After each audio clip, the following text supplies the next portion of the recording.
Peep this parents, I'm Ms. Gordon again. I am the associate principal at Crosby Middle School, and we are coming to you to give you and your students some tips and tricks on continuing to do a great job this school year, even through uncharted waters, okay?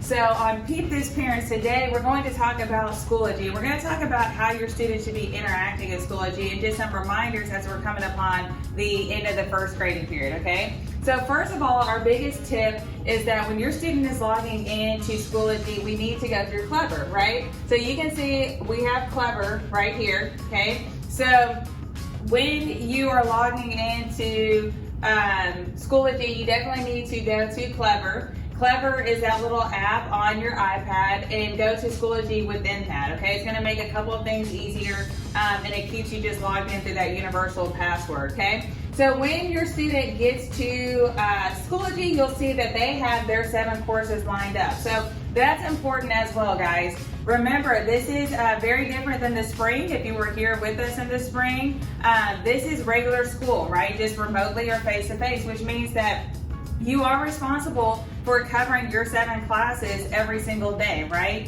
It's not a situation where you can do your content classes one day, your elective classes another day. All 7 classes are important. All 7 classes are giving you grades and assignments, and that is critical, okay? Now remember, we do follow a PLC schedule. So if it's Wednesday, on a PLC Wednesday, we do 2, 4, 6. If it's a Thursday, we do 1, 3, 5, 7. But other than that, we are responsible for doing all 7 of our courses every day. You're getting grades in all 7 of your courses, okay? So I want to point that out, okay? You can see the layout. Now, see that I'm on the tab that says courses. I can see all 7 of my courses. If I were to click on the Cougar tab,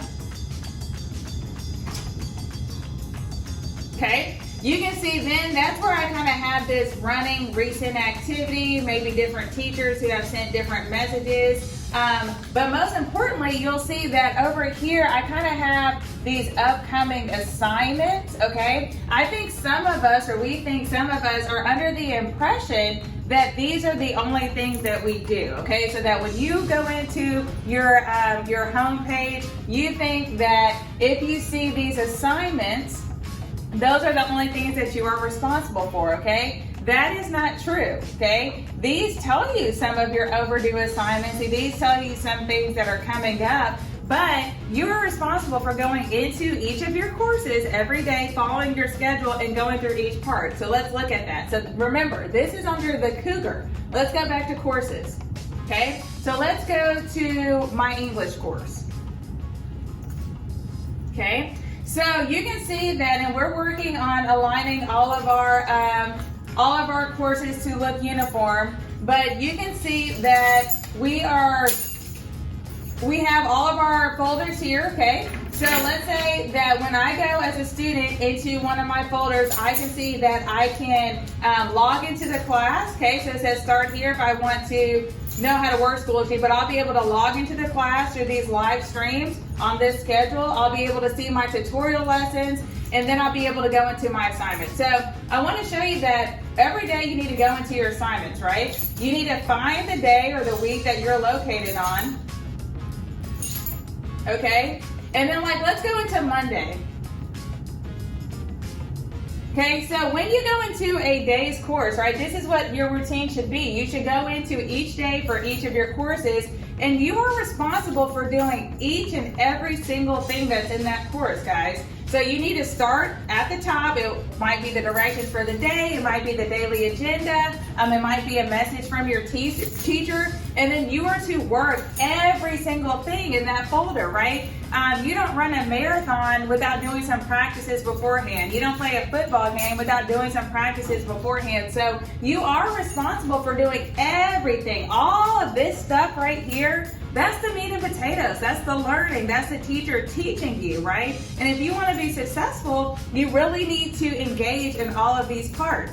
If you're having trouble, message the teacher, log into their class to get that assistance. But this is all very critical, okay? I want to also point out that sometimes we're under the impression that we only do the assignments that have that puzzle piece. That puzzle piece essentially means that maybe it was a test or a quiz or something of that nature. For today's class, it was an exit ticket. you are responsible for doing more than just the puzzle pieces. So you can't say, well, oh, today didn't have a puzzle piece or an assignment that has that little image, I'm not going to do anything. Because look, this is Monday. Let's say I go to Tuesday.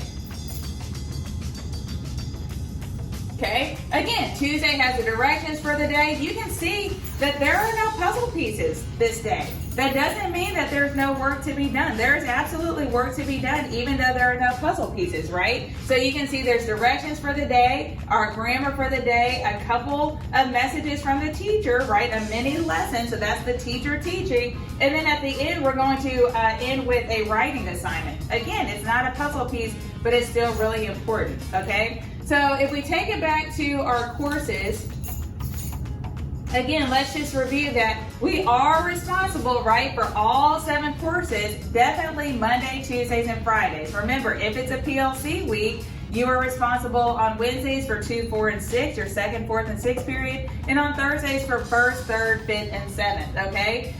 This is how we're learning this year. We understand that not all students might be able to return to campus yet, and we're okay with that, right? We still want to support all of our students, but remember, we have to do our part and engage in all 7 of our courses every day. I do want to just give you another support. We do have our website, okay?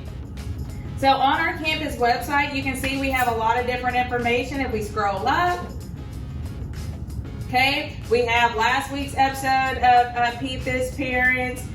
We have different announcements about school closures and things like that, joining clubs, different ways to continue engaging in our campus. But I also want to come to the student handbook, okay,